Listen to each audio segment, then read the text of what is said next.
What's up everybody and welcome to the Fight Franchise and our preview and prediction of the main event of UFC 305 where Dricus du Plessis defends his middleweight title against Israel Adesanya in what is quite a heated bout but isn't what we expected going into it.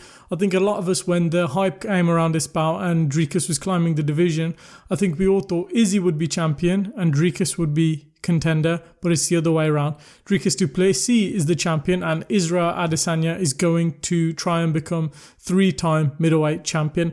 Let's kind of give our thoughts and preview and prediction and how we got to this bout. So we'll kind of started off with the tale of the tape of both guys, and then we'll go to how we got here and then kind of break down our thoughts and prediction how this fight will play out. So records: Dricus du Plessis 21 wins, 2 losses. Adesanya 24 wins, 3 losses. 6'1", Dricus du Plessis. 6'4", Israel Adesanya.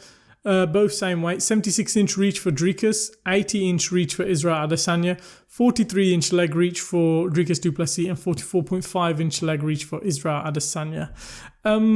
Let's kind of break it down. So Adesanya was hugely well reigning champion over the division. You know, had the division on lock for quite a while.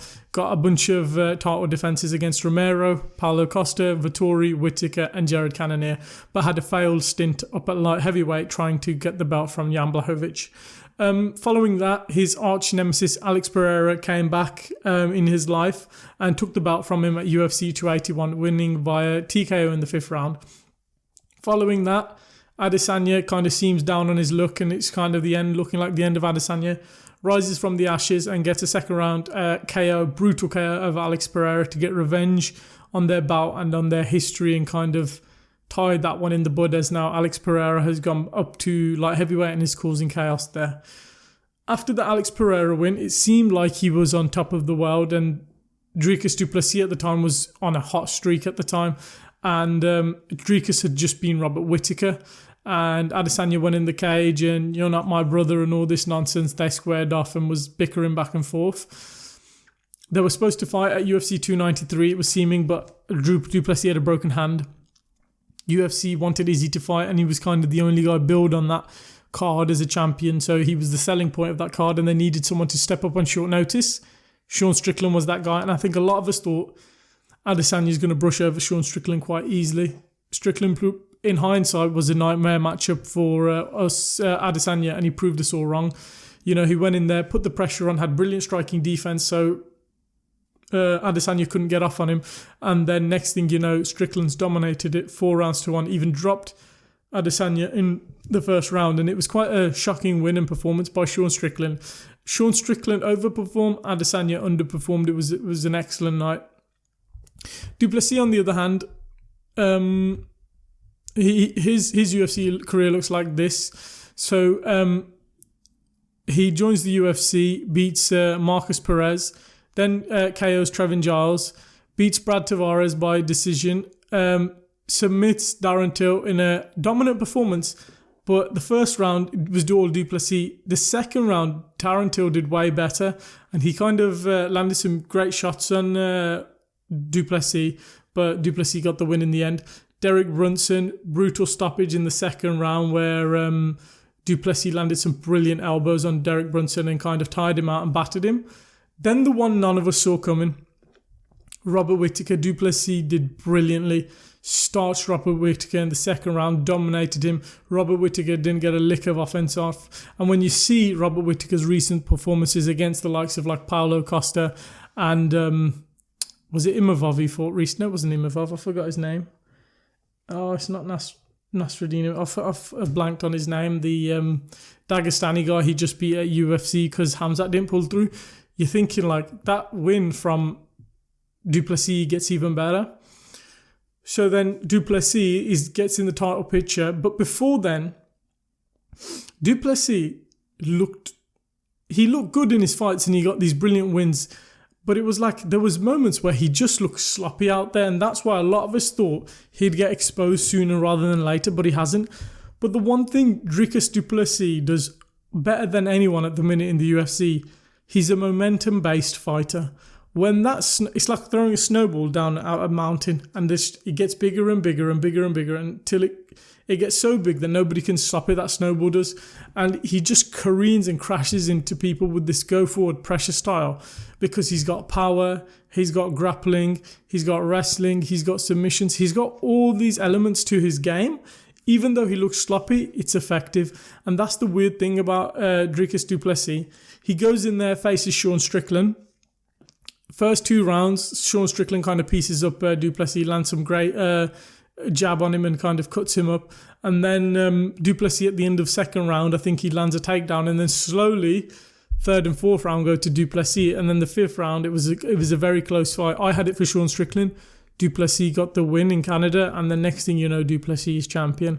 Since then, we haven't seen him. He hasn't fought, and now he's facing Adesanya. And it's quite an interesting bout, because I'm pretty sure when I did my start of year prediction for the champion at the end of the year, I predicted Israel Adesanya, and I'm going to have to double down and say it because I've predicted it already, but I'm not as confident as I was maybe before the Sean Strickland fight that Adesanya had.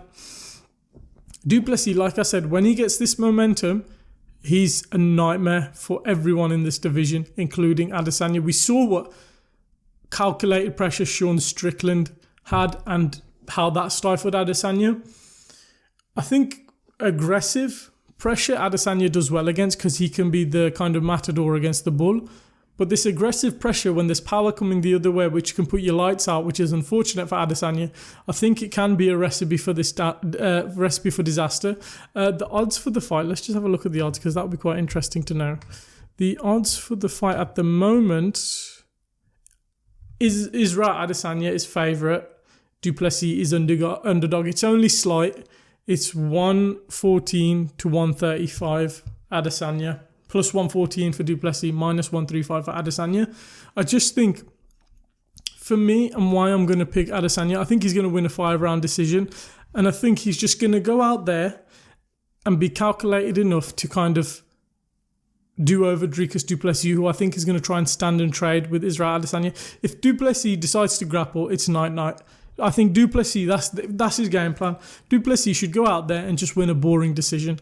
He should go out there, shoot for a takedown early and kind of sap the gas tank of Israel Adesanya. Second round, he'll be wary of the shot and just calculated pressure, land the jab and kind of do, Israel Adesanya in with his, power coming the other way.